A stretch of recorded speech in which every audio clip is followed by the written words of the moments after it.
Hi வணக்கம் நண்பர்களே. இன்றைக்கி இன்னொரு வீடியோவில் நான் உங்களை எல்லாரையும் சந்திக்கிறேன். இன்றைக்கி எது சம்மந்தமாக வீடியோஸ் இருக்க போதுன்னா, எனக்கு நடந்த ஒரு சோகமான சம்பவம் மட்டும் வச்சுக்கலாம். அந்த சம்பவத்தை தான் நான் உங்களுக்கு சொல்ல போகிறேன். சரியா? அதை நீங்கள் முழுசாக கேளுங்க. ஓகே, அப்போ நான் முழுசாக கேட்டது அந்த வீடியோஸை முழுசாக பார்த்து கேட்டால் தான் தெரியும் நான் என்ன சொல்ல வரேன்ட்டு. ஓகே, இந்த வீடியோ முழுசாக பார்த்து சப்போர்ட் பண்ணுங்கள். வாங்க வீடியோக்குள்ளே போகலாம். நண்பர்களே, நான் என்னென்னு சொல்கிறேன், இந்த 2025 புத்தாண்டுக்கு தானே முதலாம் தேதி வந்துட்டு நான் வந்து மார்னிங் லைவ் போட்டு ஈவினிங் போல் நானும் அம்மாவும் கிளீன் வச்சு போனாங்க. ஈவினிங் போல் மார்னிங் லைவ் போட்டு ஈவினிங் லைவ் போடணுமெண்ட்டுக்காக நான் மார்னிங் லைவ் வந்துட்டு சரி பின்னேரம் கிளீன் வச்சு போகலாமென்ட்டு நான் வந்து பின்னேரம் ஈவினிங் போல் நானும் அம்மாவும் கிளீன் வச்சு போனோமா. ஒரு அலுவலாக தான் கிளீன் வச்சு போனோம். அங்கே போன இடத்துல இப்போ எங்களோட அலுவலாம் முடிஞ்சிட்டு ரொம்ப களைப்பாக இருந்துச்சு. அப்போ அதனால் எனக்கு வந்து உடனே அங்கே போனால் பசிக்கும், கிளீன் வச்சு போனாலே பசிக்கும். கடையில் ஏதாவது வாசங்கள் வருது தானே, போகிற வழியில் அப்படி வாசங்கள் வருந்தானே. இப்போ சாப்பாடு கடை எனக்கு இப்போ பசிச்சிட்டு இப்போ நானும் அம்மா போயிட்டு ஒரு ஹோட்டலுக்கு போனேன் டீ குடிக்கலாம்ட்டு. அங்கே போவேன். ஒரு 3 பொடியங்கள் இருந்தாங்க. சரி, அந்த கடைக்குள்ளே 3 பொடியங்கள் இருந்தாங்க. அப்போ இருக்கும்போது நான் அந்த கடைக்குள்ளே போனேன் டீ குடிக்கலாம்ட்டு. போவேன், என்ன கண்டுட்டு அந்த 3 கண்டுட்டு சொல்லுறது, இது தானே இந்த யூடியூப் டிக்டாக் கொண்டு கத்துறது, இது என்ன சொல்கிறது, பைத்திய ஹாஸ்பிட்டலை கொண்டு சேர்க்கணும், இல்லாட்டி இதை நாடை விட்டு இதை கடத்தணும், இதில் தொல்லை தாங்க முடியலடான்னு சொல்லிக்கிட்டு இருந்தான். அப்போ நான் கடைக்குள்ளே போய் அதில் உட்கார கூட இல்லை. எனக்கு வந்து விளங்கிட்டு, நான் சொல்கிறது விளங்கிட்டு, எனக்கு காதுகளை விளங்கிட்டோன்னா நான் போனங்கிட்ட போய் கேட்டேன், என்ன நீ இப்போ சொன்னி அப்படி இப்படின்ட்டு கேட்க அவர் வந்து கதைக்கிறாரு, பொம்பளை மாதிரி நீ வீடியோஸ் பண்ணலாம் தானே, என்னத்துக்கு இப்படி பண்ணுற, என்னோட டிக்டாக் ஐடியையும் இப்படி எடுத்து காண்றாரு, இதெல்லாம் நீ செய்கிற வேலையா அப்படி அப்படின்னு கழிச்சிட்டு இருந்தான். அவனுக்கு கிளியண்டா, கடையன்னும் பார்க்கல, சும்மா தர மாதிரியா நல்லா கிளின்னு கிழிச்சு விட்டுட்டு வந்துட்டேன். அதில் வேற முக்கியமான ஒன்றுனா, கடைக்காரன் என்ன வீடியோஸ் எடுக்கிறான், இதை டிக்டாக்குள்ளே போடலாம் தானே, தானும் ஒரு டிக்டாக் வச்சுருக்கான். ஆனால் லைக் வர மாட்டேன், அவர் போடுறாரு டிக்டாக்கில் போட போகிறேன்னு சொல்லி கொண்டு இருந்தார். அப்போ நல்லா நான் அதெல்லாம் கணக்கிட நல்லா கிளின்னு கிழிச்சு போட்டு வந்துட்டேன். இதில் முக்கியமான விஷயம் என்னென்னா, சரி நான் டிக்டாக் பண்ணுறேன், யூடியூப் பண்ணுறேன், ஃபேஸ்புக் பண்ணுறேன், என்னவோ பண்ணுறேன். இப்போ ஒரு ஆளுக்கு நீங்கள் பிடிச்சிருந்தா மட்டும்தானே ஒரு வீடியோஸ் பார்ப்பீங்க. இப்போ நீங்கள் வந்து இப்போ நானே ஒரு வீடியோ சொன்னாலும் பிடிச்சா மட்டும்தான் அந்த வீடியோஸை இருந்து நான் கிட்ட பார்ப்பேன். பிடிக்கலையோ தட்டி விட்டுட்டு போயிடுவேன். அப்போ அதனால் பிடிக்கலைன்னா தட்டி விட்டு போயிருக்கலாம் தானே. அது என்னது கித்துறன்லாம் சொல்கிறது. ஒரு வீடியோஸ் எடுக்கிறதுக்கு நான் அவ்வளோ கஷ்டப்படுறேன் தெரியுமா. ஒரு வீடியோஸ் எடுக்கிறேன்னா அது வந்து ஒரு தடவை நான் வீடியோஸ் எடுக்க மாட்டேன், 2-3 தடவை எடுத்து சரி வராமல் இருக்கும், ஒழுங்காக செய்யாமல் இருப்பேன். அப்போ திரும்ப செஞ்சு கடைசியாக நல்லா வரும். அதுக்கப்புறம் தான் நான் அப்லோட் பண்ணுறது வீடியோஸ். அப்படி இருக்கும்போது நான் அவ்வளோ கஷ்டப்பட்டு நான் வீடியோ எடுக்கிறேன். அவன் இப்படி கத்துறன்னா எவ்வளோ கவலையாக இருக்குன்னு சொல்லுங்க பார்க்கலாம், எவ்வளோ கஷ்டமாக இருக்கும். நான் வந்து சில பேர் வந்து என்ன நான் டிக்டாக் நல்லா செய்கிறேன் நான் க்ளீன் வச்சு பக்கம் போனால் என்னை வந்து பாராட்டுவாங்க, நீங்கள் அக்கா நீங்கள் அழகாக செய்கிறீங்கக்கா, உங்களோட விங் பேன் அக்கா அப்படி இப்படின்னு சொல்லி கொஞ்சம் சந்தோஷமாக சொல்லுவாங்க. சில பேர் நான் கத்துறேன் கொல்லுறேன் அப்படி இப்படின்னு ரொம்ப ஓவராக பேசி கொண்டு இருக்காங்க. சரியா? முக்கியமான விஷயம் என்னென்னா, நான் வந்து டிக்டாகில் வீடியோஸ் போடுறதில்ல. சரியா? டிக்டாகில் நான் வீடியோஸ் போடுறதே இல்லை. அப்போ ஸ்ரீலங்காக்காரரோ இந்தியாக்காரரோ எனக்கு தெரியாது. இப்போ என்ன எடுத்து நான் வந்து இப்போ நான் யாராவது இப்போ நீங்கள் வந்து தப்பாக மெசேஜ் போடுவீங்க, அதை நான் வந்து பேசுகிறேனோ இல்லை வந்து அதை நான் வந்து கதைக்கிறேனோ அதை எடுத்து இதில் ஃபேஸ்புக்கில் போடுறீங்க, அதையும் எடுத்து டிக்டாகில் போடுறீங்க. அப்போ அது ஆற்ற பிள்ளை, அவங்களோட பிள்ளை. நான் வந்து லைவ் என்னுடைய யூடியூப் சேனலோடய அந்த வேலையை முடிச்சுட்டு போயிடுவேன். இது டிக்டாக்கு ஃபேஸ்புக்குன்னா அதுக்கு நான் போகல. அந்த வீடியோஸ் எடுத்து அவனால் போட்டதுக்கு நான் என்ன பண்ண முடியும்? அவனுக்கு வந்து லைக் வேணும், வியூஸ் வேணும், இப்படி கதைக்கிற பொண்ணோட வியூஸ் இப்போ வீடியோஸ் போனால் நல்லா வரலாம், அவன் உழைப்பு அவன் போட்டுட்ருக்கான். அதை பார்த்துட்டு வந்து நான் போட்டேனா இல்லை வேறு யாரும் போட்டாங்கன்னு தெரியாமல் அடுத்தவங்களோட மனசை நோடிக்கிற மாதிரி கழிச்சிட்டு இருக்கானு. அது மட்டும் இல்லை, எங்களோட ஊர்லேயும் பார்ப்பாங்க தானே, எங்களோட ஊர்லேயும் டிக்டாக் பார்க்குறாங்க போல், என்னுடைய வீடியோஸை பார்க்குறாங்க போல். நான் யூடியூப்பில் செய்கிற ஷார்ட்ஸ் வீடியோஸ் எடுத்து அவன் டிக்டாக்கில் போடுறான், அதுக்கு நான் என்ன செய்கிறது? அவன் போட்டு எங்களோட ஊர்லேயும் வந்து எங்களோட அம்மாவுக்கு தெரிஞ்சாக ஒரு ஆள் வந்து கேட்டாங்க, என்ன நீ என்ன பைத்தியம் மாதிரி வீடியோஸ் பண்ணுற, இப்படியெல்லாம் இருந்தீங்கன்னா உன்னை எவன் கட்ட போகிறான், எவன் பண்ண போகிறான் அப்படி இப்படின்னு கேட்குறாங்க. என்ன நண்பர்களே, நான் மட்டுமா வீடியோஸ் பண்ணுறேன் சொல்ல பார்க்கலாம். இந்த உலகத்தில் போனப்போ வந்துச்சோ கைக்கு, அப்பையிலேருந்து எல்லாமே வீடியோஸ் பண்ண தான் ஆரம்பிக்கிறாங்க.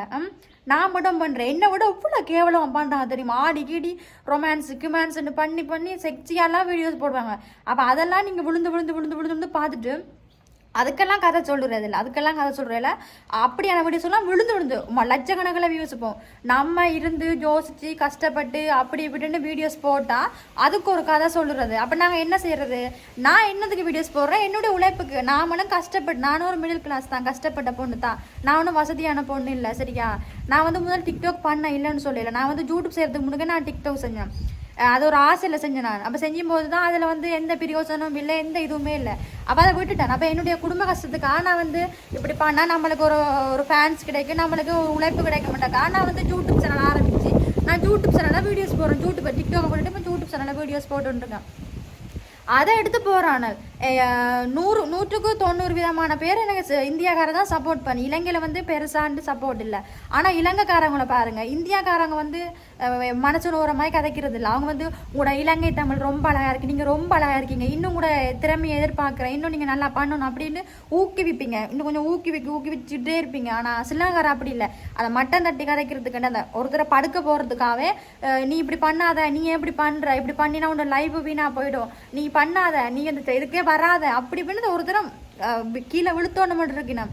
ஒருத்தரை வந்து நல்லா வரணும்னா ஒருத்தரை சப்போர்ட்டாக இருந்தால் அவங்களை உயர்த்தி விடுறதா ஒரு மனசருக்கு அழகு. இப்படி ஒருத்தரை விழுத்துறது இல்லை. சரியா? இப்போ என்னுடைய டிக்டாக்கை பார்த்துட்டு கத்துறன்னு தானே கதைச்சான் அந்த டீ கடையில் வச்சு.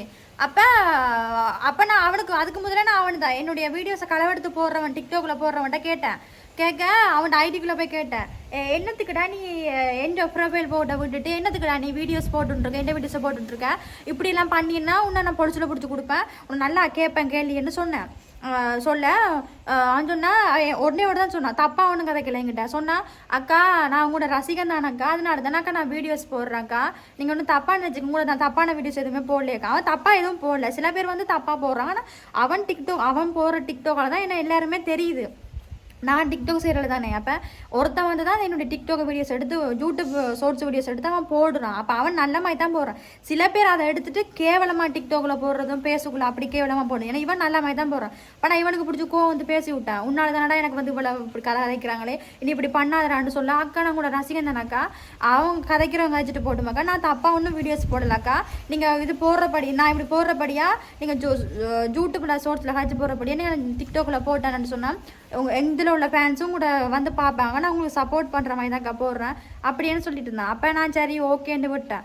ஆனால் அங்கே போய் பார்த்தா சில பேர் நல்லா மாதிரி பேசுகிறீங்க, சில பேர் ரொம்ப கேவலமாக பேசுகிறீங்க. எனக்கு சத்தியமாக சொன்னேன், எனக்கு யூடியூப் தான் எனக்கு ரொம்ப என்னுடைய ஒரு லைஃபுக்கே ஒரு அடையாளம் மாதிரி. சத்தியமாக நான் முதல்ல எப்படி இருந்தனோ அது வந்து நான் சொல்ல விரும்பலை. முதல்ல நான் எப்படி இருந்ததை விடுங்க.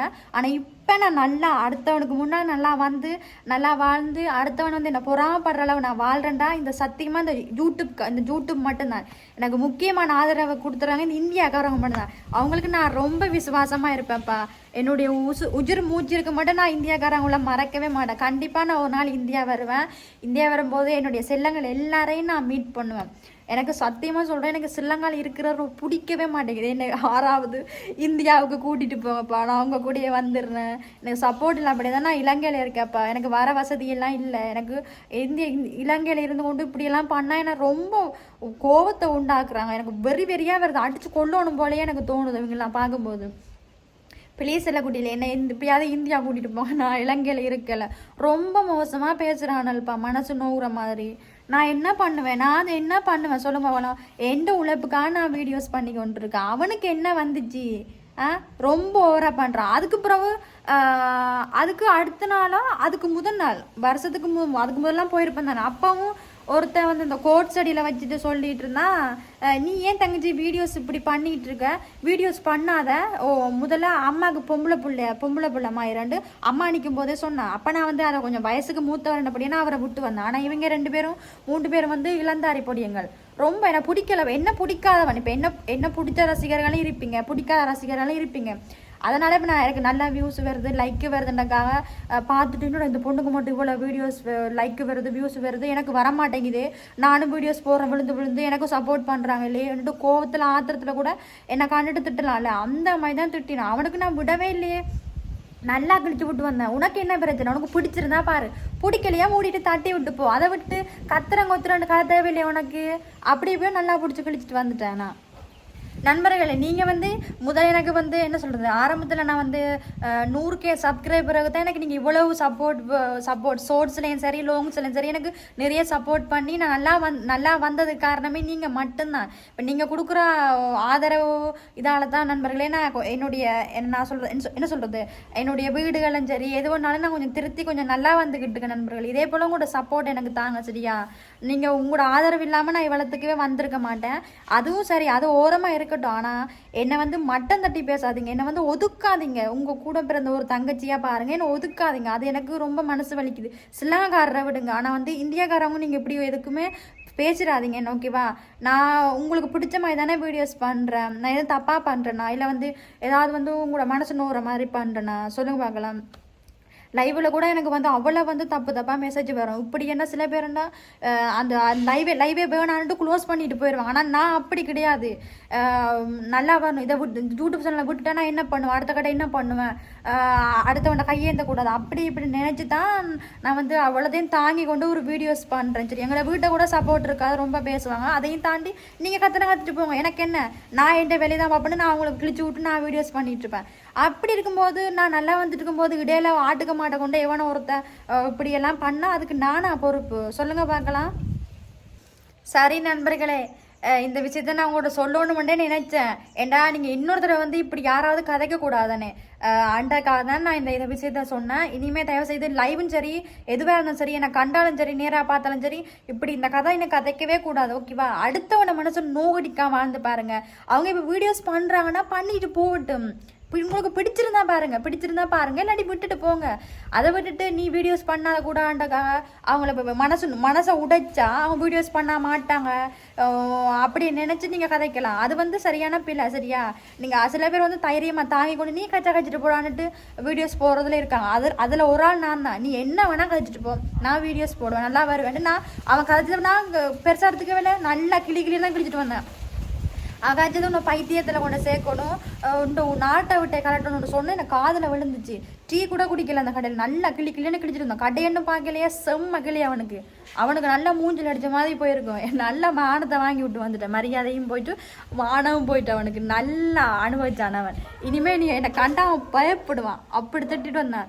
ஆனால் நீங்கள் வந்து சில பேர் இப்படி பேசாதீங்க, என்னை மனசை நோடிக்காதீங்க. இனி என்ன மட்டும் இல்லை வேறு யாரையுமே மனசு நோற மாதிரி பேசக்கூடாது ஓகே. சரி அதுக்காக தான் இந்த வீடியோஸ் நான் உங்களுக்கு நான் உங்களுக்கு இந்த வீடியோஸ் எல்லாம் சொன்னேன். நான் ஏன்னா இன்னொரு தடவை இப்படி என்ன நிறைய பேர் யூடியூப் சேனல் ஓப்பன் பண்ணி செய்கிறாங்க, அவங்களுக்கும் இப்படி தான் நீங்கள் பண்ண போகிறீங்களா சொல்லுங்கள் பார்க்கலாம். அப்படியே நான் உங்களுக்கு சப்போர்ட் பண்ணுங்கள். குடும்ப கஷ்டத்துக்காக தான் அவங்களும் வாராங்க சரியா. ஒரு நகையை போட்டு ஒரு வீடு கொஞ்சம் அழகாக காட்டிட்டு வந்து லைவில் உட்காந்தா நீ பணக்காரிடி நீ என்னத்துக்கடி வீடியோஸ் பண்ணுற அப்படிலாம் கேட்காதீங்க. அவங்களும் ஒரு கஷ்டப்பட்டு வந்து அவங்களும் அவங்களோட அம்மா அப்பா உழைச்சி தான் அந்த எல்லாம் கட்டி எல்லாம் வச்சுருப்பாங்க சரியா. அவங்களும் கஷ்டப்பட்டு தான் யூடியூப் சேனலில் கொஞ்சம் வர அமௌண்ட்டில் வச்சு தான் அவங்களும் ஏதாவது பண்ணியிருப்பாங்க. அதை விட்டுட்டு நீங்கள் அவங்களுக்கு சப்போர்ட் பண்ணாமல் ஓவராக பேசுனா அவங்களுக்கு எப்படி கஷ்டமாக இருக்கும். தயவு செய்து இந்தியாக்கார நண்பர்களும் சிலங்கார நண்பர்களும் பார்த்தீங்கன்னா ஒருத்தரை வந்து இப்படி மனசு நோற மாதிரி பேசாதீங்க சரியா. அவங்க வீடியோஸ் பண்ணுறாங்கன்னா பண்ணிட்டு போட்டோம், அந்த வீடியோஸ் எடுத்து இன்னொருத்தன் போட்டாண்டா அது வந்து அவங்களோட பிள்ளை இல்லை அவன்ட பிள்ளை ஓகேவா. அதனால் அவனை தான் நீங்கள் திட்டணும் போல, ஏன்டா அந்த பொண்ணோட வீடியோஸை நீ போடுற அப்படின்னு தெரிஞ்சு அவன்கிட்ட பேசணும். ஆனால் செய்யாத ஒருத்தவங்க மேலே தப்பு போட்டு அவங்கள மனசு நோற மாதிரி பேசாதீங்க, கஷ்டப்படுத்தாதீங்க, அவ்வளோதான் சொல்லுவேன். இந்த வீடியோஸை முழுசாக பார்த்து சப்போர்ட் பண்ணுங்கள் நண்பர்கள். அப்போ தான் அதில் என்ன காய்ச்சிருக்கேன்னு உங்களுக்கு தெரியும். நான் இன்னொரு அழகான வீடியோவில் நான் உங்களை எல்லாரையும் சந்திக்கிறேன். பாய் டாட்டா.